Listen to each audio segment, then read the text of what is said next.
Bernard Marguerite, bonjour. Bonjour. Vous êtes l'ancien correspondant du Monde, du Figaro, d'autres médias français encore. Il y a eu la 5, il y a eu Europe 1 Oui, tout à fait. et plusieurs autres médias. Vous êtes assez connu en Pologne comme le correspondant français en Pologne depuis les années 60, avec une petite parenthèse au début des années 70 quand la dictature communiste vous a expulsé pour quelques années. Et vous habitez tout le temps en Pologne, dans la région de Varsovie, où vous nous recevez dans votre maison. Et alors cette année, la Pologne fête le centenaire de son indépendance. Et ma première question, c'est est-ce que cela se fêtait aussi, donc pas le centenaire, mais l'anniversaire de l'indépendance à l'époque communiste? Eh ben non, évidemment, les communistes n'étaient pas du tout désireux de rendre hommage à la Deuxième République polonaise, et au contraire, c'était pour eux une époque noire, et l'histoire de la Pologne commençait avec le régime communiste. C'est d'ailleurs une maladie qui est assez récurrente en Pologne, où chaque système nouveau prétend commencer l'histoire du pays. En réalité, il y a une continuité, et c'est très heureux que l'on puisse reconnaître aujourd'hui une partie de cette continuité. Je crois que cet anniversaire est extrêmement important, et très important pour les Polonais dans le pays, et pas seulement, parce que là je reviens d'une tournée au Canada, aux États-Unis, où j'ai eu l'occasion de donner des conférences, notamment dans les milieux polonais, et les milieux polonais de l'immigration sont aussi très très fiers de pouvoir célébrer cet événement. Alors, donc les Polonais, beaucoup disent même qu'ils sont vraiment indépendants depuis 1989-90, puisqu'il n'y a plus la soumission à Moscou. La question est-ce que ça suffit pour être indépendant? Mais ça, on y reviendra. Justement, c'est ma question. C'est qu'aujourd'hui, on a un nouveau débat en Pologne à propos de l'appartenance à l'Union européenne, avec les pressions de la Commission européenne, des décisions de la Cour de justice qui paraissent sortir un peu du cadre des compétences de l'Union européenne. Est-ce que... Alors, la Pologne est accusée de violer l'état de droit et la démocratie. Alors, est-ce que vous vivez à nouveau en dictature en Pologne? Écoutez, je crois que pour comprendre un peu ce qui se passe en Pologne, il faut connaître un petit peu d'histoire, l'histoire récente, l'histoire moderne de la Pologne. Et moi, en tant que journaliste, mais aussi en tant qu'homme, tout simplement, je continue de revivre ces moments d'août 1980, où j'étais dans les chantiers navals de Gdańsk, et j'ai vu la naissance de Solidarność. Et ça s'est fait comment? Ça s'est fait avec des jeunes ouvriers qui avaient 20 ans, 25 ans, hein, et qui étaient à genoux, priaient et avaient dans leur cœur et dans leur expression les leçons de Jean-Paul II. Ils écoutaient ce que leur disait le pape polonais. Et rien ne se serait d'ailleurs passé en Pologne s'il n'y avait pas eu cette élection de Jean-Paul II. Et qu'est-ce qu'ils voulaient? Ils voulaient une société fondée sur le respect de la dignité de la personne humaine. C'était l'alpha et l'oméga. Et c'est évidemment la leçon de Jean-Paul II aussi, et c'est de la métapolitique, c'est bien au-delà de la politique, ce n'est ni de gauche ni de droite. Qu'est-ce que cela voulait dire pour eux? Ce que cela voulait dire pour Jean-Paul II, c'était d'un côté la justice sociale, parce que sans justice sociale, la dignité de la personne humaine n'est pas garantie, mais c'était aussi pour eux une fermeté sur les principes moraux et sur les valeurs spirituelles. Les deux choses allaient ensemble.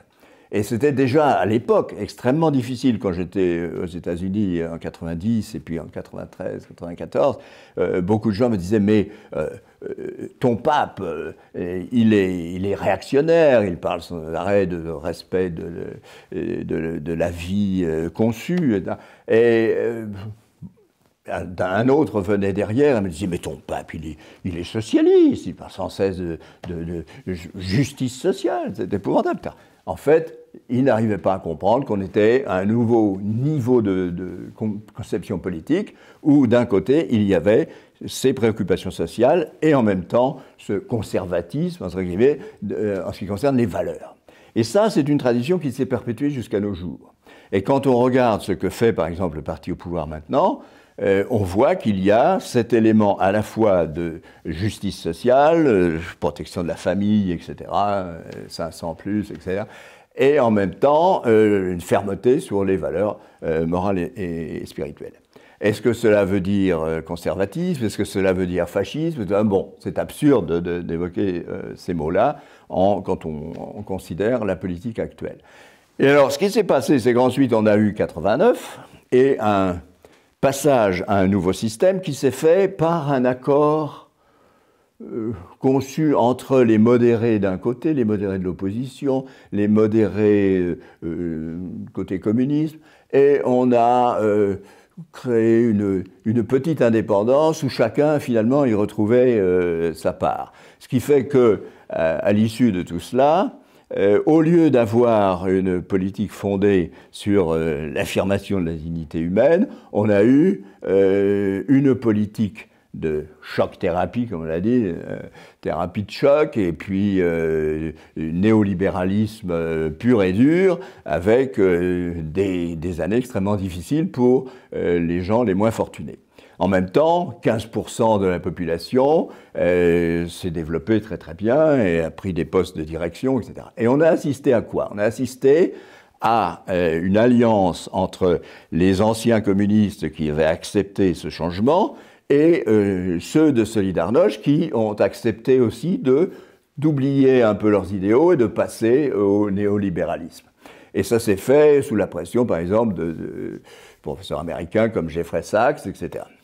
Entre parenthèses, lorsque j'en parlais avec le professeur Galbraith, qui est peut-être le plus grand économiste du XXe siècle à Harvard, et il me disait « Mais qu'est-ce que vous faites en Pologne ?» C'était dans les années 90. Qu'est-ce que c'est que ce capitalisme sauvage du XIXe siècle? On en voudrait pour rien au monde aux États-Unis. Mais je lui disais « Mais c'est votre élève, Jeffrey Sachs, qui peut... » Et là, je me souviens, il avait un sourire charmant. Il m'a dit « Oui, oh, Jeffrey Sachs est un gentil garçon. Il faut le laisser grandir, il va grandir, etc. » Donc il traitait ça un peu avec une certaine condescendance. Et Jeffrey Sachs, d'ailleurs, a grandi. Maintenant, il dit des choses tout à fait différentes de ce qu'il disait en Pologne dans les années 90. Mais le résultat a été que, pour faire court, que la majorité de l'appareil judiciaire, beaucoup dans les médias, la majorité de l'appareil administratif, a continué sur sa lancée de l'époque communiste. Donc ça s'est perpétué. Il n'y a pas eu jamais, il y a eu une tentative pour le faire, ce qu'on a appelé la lustratia, c'est-à-dire d'essayer de retrouver des gens qui s'étaient compromis à l'époque communiste et de les mettre de côté. Bon, certains ont réussi à bloquer ce qui fait que la maladie infantile, disons, de la Pologne indépendante, plus ou moins entre guillemets, a été que, en fait, elle était d'une certaine façon la continuation de la période précédente, avec une partie de Solidarność qui a accepté d'aller avec eux. Et donc, on est arrivé à une situation où 80% des banques, très rapidement, appartenaient au capital étranger. On essaie maintenant, les autorités polonaises essaient d'en racheter un certain nombre. 80% des médias appartiennent toujours au capital étranger. Hein. Les 2/3 de l'administration sont issus de ce qu'elle était autrefois. Et donc, on a une situation où l'indépendance véritable d'un pays, qui dépend quand même du système judiciaire, du système bancaire, des médias, etc., est en fait plus ou moins un leurre. Alors, les Polonais ont supporté ça pendant très longtemps, notamment grâce à des médias acquis à la cause de cet effort néolibéral, voulu d'ailleurs par Bruxelles. Et puis, il y a quelques années, ils ont dit, bon, quand même, ça suffit, sauf il serait temps de retrouver justement notre dignité. Et c'est ce que nous avons maintenant. Je ne dirais pas que tout est parfait. Ce n'est pas une question de savoir si on doit accepter la fermeté sur les principes moraux et spirituels, ou si la justice sociale doit être respectée, etc. Chacun peut avoir des idées différentes, mais en tout cas, cela n'a strictement rien à voir avec les épithètes qu'on utilise très souvent dans la presse occidentale pour dépeindre la situation en Pologne. Alors, en revanche, il y a un clivage qui est un clivage assez permanent, même dans l'histoire de la Pologne, entre, d'un côté, c'est l'attitude que l'on a à l'égard de la polonité, polskość, Est-ce qu'on doit être fier d'être polonais? Est-ce que dans l'histoire de la Pologne, il y a des éléments, ou dans la littérature, dans la science, n'importe quoi, des éléments qui font que nous devons être fiers d'être polonais, comme d'ailleurs les gens de la Polonia le sont beaucoup, ou bien est-ce qu'on a eu une histoire lamentable et pénible, triste, on est un pays attardé, et donc tout ce que nous pouvons faire, c'est essayer de prendre ce qu'il y a ailleurs, à l'Europe occidentale, et essayer d'attraper cette modernité, entre guillemets. Bon. Et alors, on l'a vu depuis pas mal de temps. En 87 déjà, vous savez, il y a M. Tusk, qui à ce moment-là n'était pas très connu, qui a répondu à une enquête de la revue catholique Znak sur justement qu'est-ce que c'est que la Polskoche, où il disait, eh bien, la Polskoche c'est épouvantable, dès que j'entends ce mot, je me sens mal, c'est une série de malheurs, de défaites, de calamités, la seule chose qui serait bonne, c'est d'échapper à cette polonité, de plus en parler. Bon. Et cette attitude a été parfois reprise par des gens tout à fait recommandables et intellectuellement de haut niveau, comme par exemple le professeur Keremek, qui lui aussi disait « Ah, tout ce que nous pouvons faire, c'est essayer d'attraper les valeurs de l'Europe occidentale. » Bon, et d'autres ont suivi. En revanche, et en même temps, avec cet effort qui était très, très courant dans les années 90 dans le pays, et même dans les années 2000 ensuite, il fallait oublier l'histoire. Et on a même essayé de plus ou moins supprimer les leçons de l'histoire dans les écoles et dans les lycées, etc. Alors, bon, maintenant, on a une nouvelle situation où les Polonais, ceux qui sont fiers d'être Polonais, reprennent les commandes et essaient de retrouver une ligne qui est plus en conformité avec ce que les jeunes ouvriers de Gdańsk août 80 voulaient, avec ce que Jean-Paul II voulait. Alors Jean-Paul II, moi j'ai publié un livre il y a 2 ans sur l'histoire de la Pologne vue à travers mes articles, parce que j'en ai reproduit là quelques 300 là-dedans, toutes les époques, et on peut voir si j'ai vu juste ou pas juste, etc.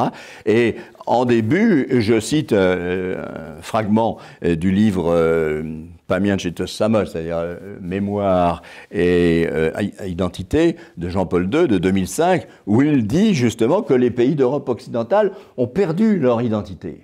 Hein, et qu'au contraire, les pays d'Europe centrale, justement dans la lutte contre le communisme, qui les a endurcis, qui les a moralement a fait qu'ils sont devenus encore plus forts, ont conservé leur identité. Et donc aujourd'hui, il écrit là, le risque le plus grand pour l'Europe centrale est de copier ces pseudo-valeurs occidentales qui en fait n'en sont pas. Et donc, de quoi s'agit-il ? Aujourd'hui, on peut se demander comment quelqu'un... vous savez ce que disait le président Hollande à Madame Szydło, lorsqu'elle était Premier ministre. C'était assez navrant parce que c'était à la fois très sincère, en même temps extrêmement cynique. Il lui disait vous avez les valeurs, mais nous avons les fonds. Hein? Wy macie wartości, a my mamy fundusze.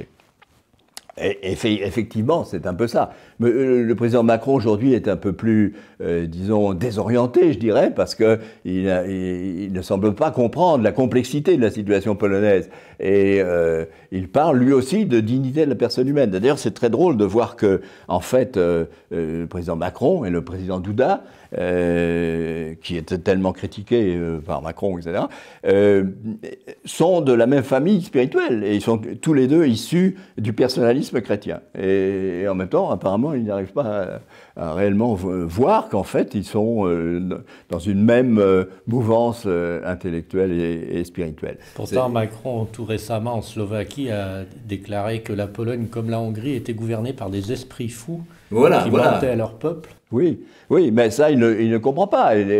Alors, dans tous les domaines, on voit aujourd'hui ce qui se passe, les attaques sont invraisemblables. Moi, je m'occupe d'une association de médias. Nous avons fait à Varsovie, en juin, une conférence avec des gens de 18 pays, notamment des Américains, des gens très très bien, qui sont arrivés en disant « Ah, on va parler des médias, et des médias en Pologne, c'est épouvantable, il n'y a pas de liberté de la presse, comme chacun sait. » Et puis, ils sont arrivés là, et un d'entre eux a dit « Bon, c'est effectivement, le pouvoir essaie de contrôler plus ou moins les médias publics.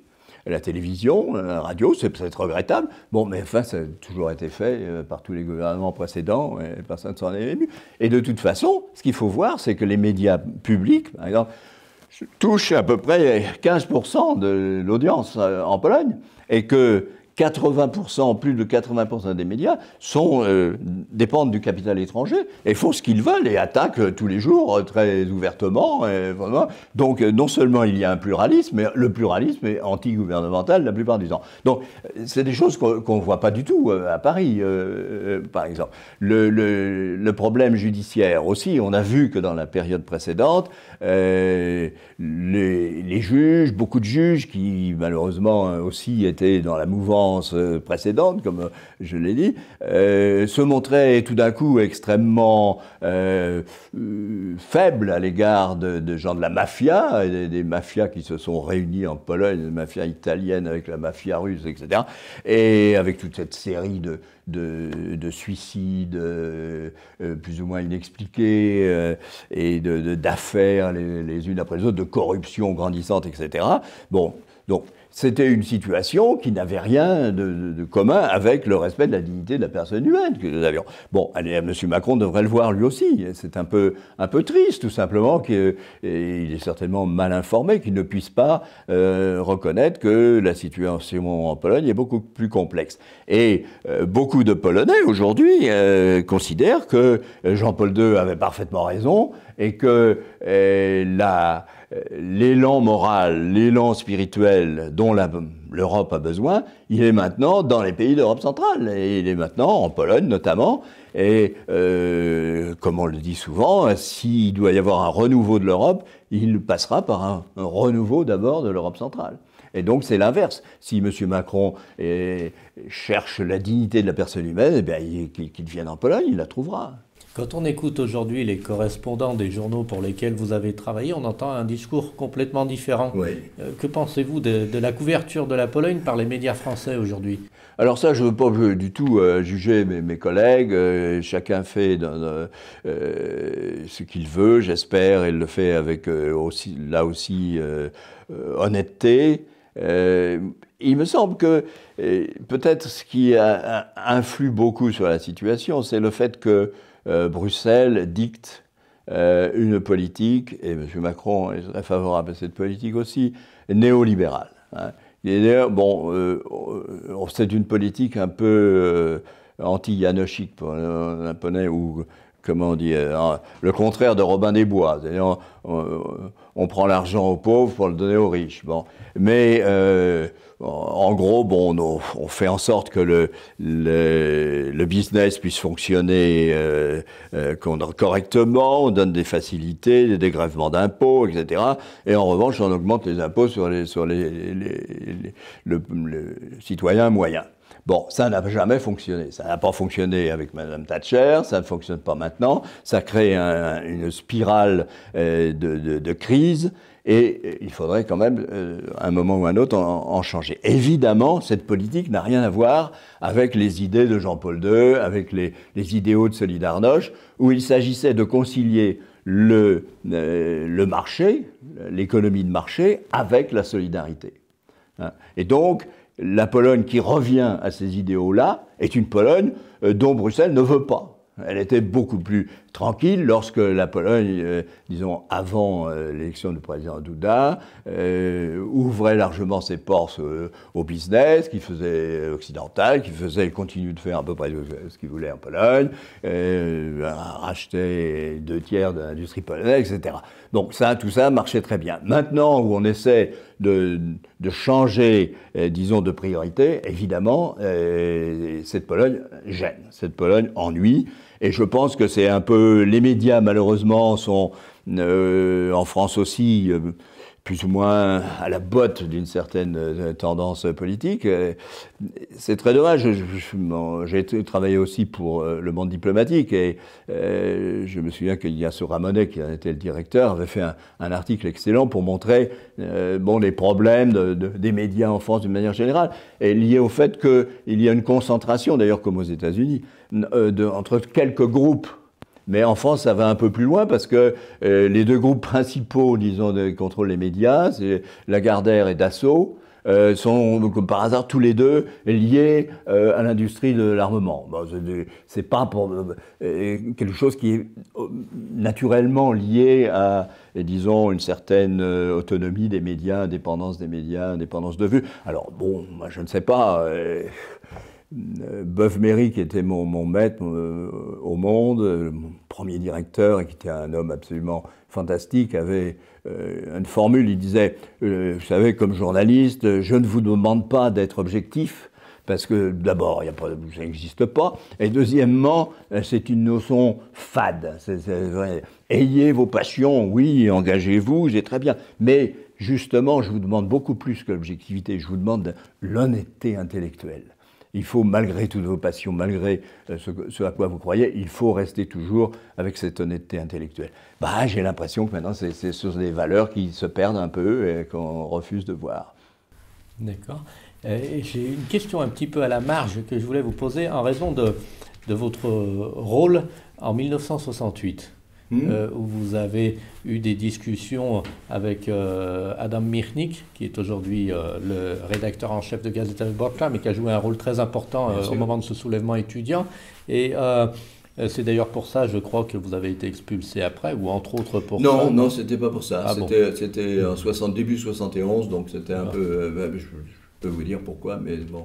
Mais on a reparlé de ces événements de 68 cette année en raison de la loi mémorielle polonaise. Bien sûr. Et donc on a vu ressortir un peu des accusations d'antisémitisme vis-à-vis des Polonais. Alors vous qui avez vu ces événements de près, pensez-vous que les Polonais soient antisémites? Et est-ce qu'à cette époque c'était effectivement un fond antisémite de la nation polonaise qui remontait? Non, je ne le crois pas. Mais d'abord, bon, il suffit de visiter le magnifique musée qui s'appelle Polin, qui est à Varsovie, et à chaque fois que j'y vais, j'aime bien y aller. On voit ce qu'a été cette tradition de la présence de la communauté juive en Pologne, et qui date de milliers d'années. Et si la communauté juive a pu fonctionner en Pologne, et si beaucoup de juifs ont fui l'Europe occidentale pour être en Pologne, c'était probablement parce que c'était un pays de grande tolérance traditionnellement. Alors, ce qui s'est passé en 68, c'était à la fois beaucoup plus grave et beaucoup plus tragique, parce que c'était le résultat de la politique soviétique, qui toujours a été de diviser chez les voisins pour mieux régner. Et alors là, il faut revenir aussi à l'histoire. Vous savez qu'il y a eu une résistance polonaise communiste avec Gomulka dans le pays. Et aussi, à ce moment-là, la plupart des dirigeants ou des responsables des partis ouvriers polonais d'avant-guerre se sont réfugiés à Moscou. La plupart d'entre eux, ou une grande partie d'entre eux, étaient d'origine juive, parce qu'eux aussi étaient, disons, maltraités par la Pologne des colonels. Bon. Et donc, ils se sont retrouvés à Moscou. Et en 1945, Gomulka a été mis au pouvoir, mais il représentait le mouvement communiste de l'intérieur. Et en 1948, les staliniens ont évincé Gomulka et ont mis à la place des gens qui sont revenus de Moscou et qui, pour la plupart, étaient d'origine juive et qui ont contrôlé une grande partie de l'appareil stalinien en Pologne dans ces années-là et de l'appareil notamment de répression, c'est-à-dire de UB, comme on l'appelait, l'appareil de sécurité. Donc ça, une grande partie des gens dans le pays, y compris dans le Parti communiste, en ont conservé un sentiment, disons, d'aversion. Et ça, c'est apparu en 68, fomenté par des gens à l'intérieur du parti qui étaient hostiles à cette tendance, disons, de ces gens revenus de Moscou à l'heure actuelle. Mais d'une manière générale, je dirais, et je m'en réjouis beaucoup, que en 68, M. Michnik, que je ne connaissais pas, est venu frapper à ma porte un jour avec M. Schleifer, et ils m'ont dit, vous savez, le 8 mars, il va y avoir une grande démonstration à l'université, ce serait bien que le monde soit représenté, alors, bon, venez, etc. Bon, et en effet, à ce moment-là, j'y suis allé, j'ai assisté à tout ça. Mais on ne peut, à mon avis, en aucun cas d'ailleurs, vous savez que l'épouse aujourd'hui du président Douda est elle-même représentante de la communauté juive, si on peut dire, son père était est toujours un remarquable poète et qui a écrit des vers extrêmement émouvants sur le pogrom de Kielce et d'autres choses de ce genre. Donc, il paraît, à chaque fois qu'il y a une fête juive, elle est célébrée au palais présidentiel et tous les le grand rabbin et les autres représentants de la communauté juive, les principaux représentants sont là. Donc, ça paraît peu vraisemblable de dire que dans ces conditions, il y a un antisémitisme en ce moment. D'ailleurs, en ce qui me concerne, je dois dire que j'étais en Israël, bien entendu. Il m'est arrivé de m'exprimer, et même d'envoyer quelques correspondances après pour Kol Israël en français. Et j'ai compris, en étant là-bas, qu'on ne peut pas comprendre Israël sans comprendre la communauté juive de Pologne et son apport historique à la fois à la Pologne et au judaïsme. Et inversement, il me semble qu'il est impossible de comprendre aujourd'hui la Pologne, aujourd'hui et pas seulement aujourd'hui, c'était vrai hier également, de comprendre la Pologne sans référence à l'apport absolument extraordinaire de la communauté juive de Pologne pendant ce millénaire. Donc, dans ces conditions, il me semble que l'antisémitisme ici serait déplacé, malgré toutes ces raisons politiques fomentées, disons, par les soviétiques et par le Kremlin à cette époque dont nous avons parlé. Bernard Marguerite, merci. Mais c'est moi qui vous remercie infiniment, c'est un grand plaisir.